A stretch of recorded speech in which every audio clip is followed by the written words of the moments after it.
E o assunto agora na Agricultura BR é fertilizantes, abastecimento e principalmente os impactos que os fertilizantes trouxeram nesta campanha 2022-2023.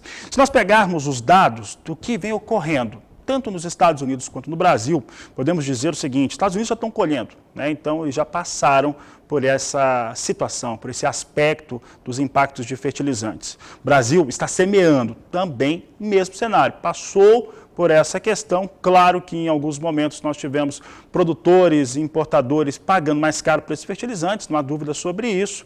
Entretanto, o momento passou. Expectativa geral agora é que se tenha um cenário melhor para as aquisições para a segunda safra brasileira. Mas para falar sobre esse assunto aqui no Agricultura BR, eu vou conversar ao vivo com o analista de mercados da Stonex, o Luigi Benzon, que participa do programa ao vivo pela internet conosco.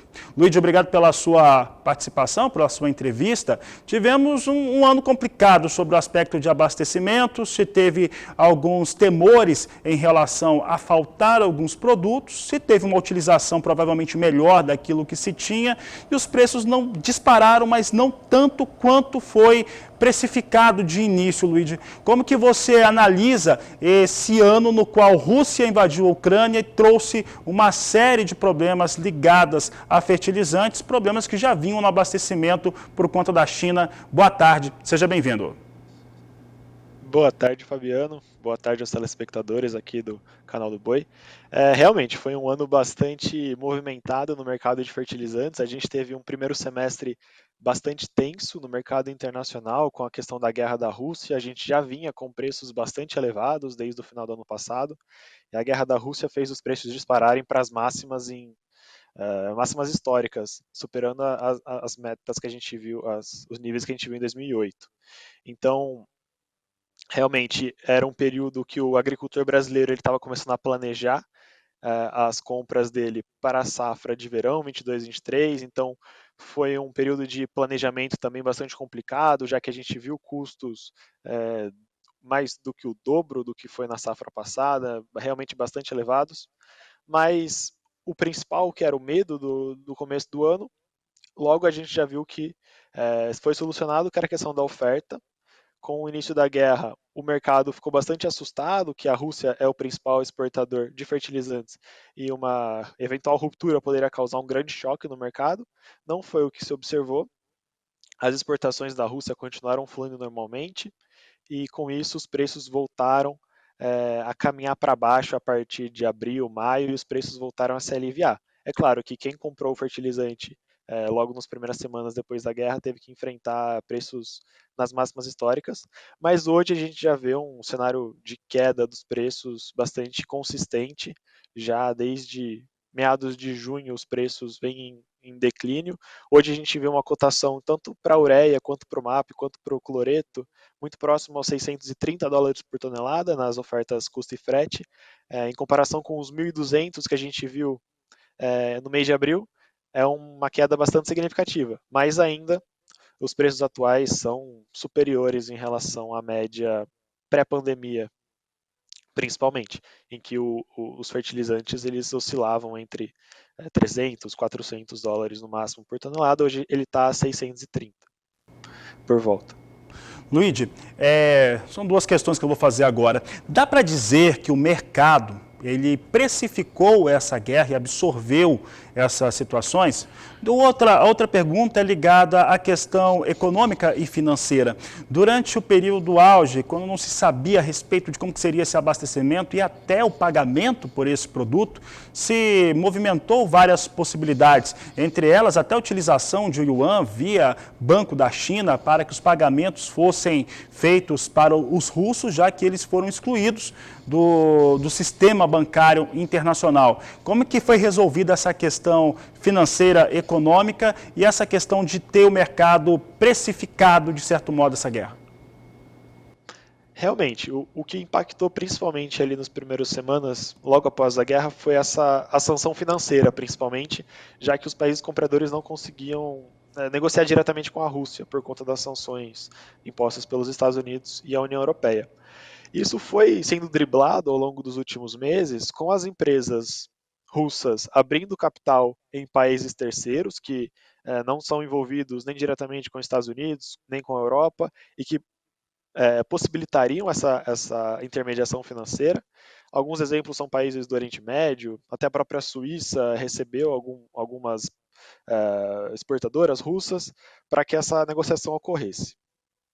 E, além disso, o produto russo, ele historicamente, nesses últimos meses, ele vem sendo vendido a um preço mais descontado em relação aos demais países. O Brasil hoje ele se beneficiou com essa questão da guerra, justamente porque a Rússia perdeu o mercado nos Estados Unidos, perdeu o mercado na Europa, e o Brasil, justamente por não aplicar essas sanções, ele acabou sendo um dos mercados prioritários para as exportações russas. Então a gente recebeu, continuou recebendo volume significativo de fertilizantes da Rússia nesses últimos meses, e eu acredito que a questão da guerra, do jeito que ela está hoje, ela já está bastante precificada. O mercado dificilmente deve voltar a sofrer grandes sustos como sofreu no primeiro semestre. Hoje a gente tem algumas questões ainda bastante delicadas da guerra.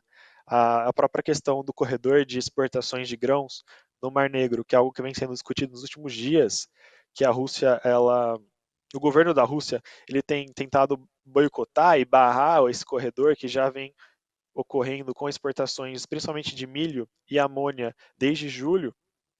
Então, pelo fato da própria ONU não, de acordo com o governo russo, não estar cumprindo com sua parte do acordo, o governo da Rússia ele está tentando encerrar esse corredor, mas isso também não tem sido grande sentido no mercado, justamente porque já houve o mercado ele já vem se adaptando a essa questão de precificação de um prêmio sobre o produto russo. Então, dificilmente a gente vai sofrer grandes sustos agora com uma escalada de guerra, porque o mercado ele já está mais acostumado, na minha opinião.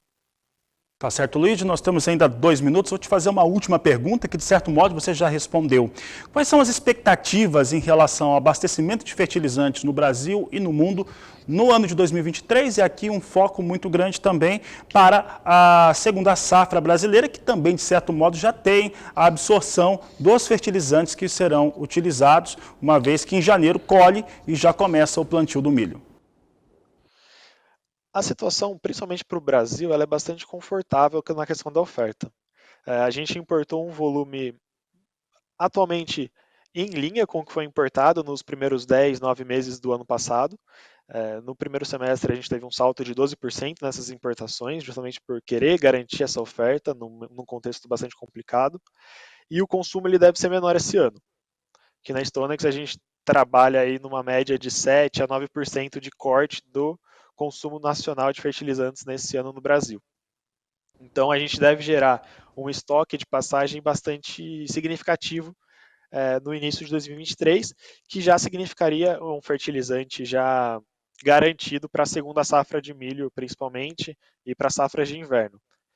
Hoje, o line-up de fertilizantes nitrogenados, que seria a ureia, principalmente, e o sulfato de amônio, que vem bastante forte nos últimos meses, por uma questão de preço, ele está bastante alto. Então, seria esse fertilizante que não foi tão importado no primeiro semestre e que já está vindo para suprir essa oferta para a segunda safra de milho. Tudo depende de como será o andamento da safra, qual será o consumo, mas eu acredito que para o ano que vem a oferta já não deve mais ser um problema, a gente já tem o produtor ele também já vai estar mais atento às questões de período de compra, depois de um ano bastante turbulento, ele deverá estar mais atento a essa questão e realizar melhores negócios. Então, acredito que depois dessa tempestade, bons frutos a gente deve colher no ano que vem. Também lembrando que depois de um ano de uma aplicação baixa, que foi esse ano de 2022, a tendência é que no ano que vem a gente volte a superar recordes no consumo de fertilizante, suprindo esse nutriente que foi consumido nesse ano, que já estava no solo de safras passadas. Tá certo, Luiz? Obrigado pela sua participação. Uma ótima tarde a você. Boa tarde, Fabiano. Boa tarde a todos. Obrigado. Conversamos com o Luiz Benzon, analista da Stonex, falando sobre fertilizantes.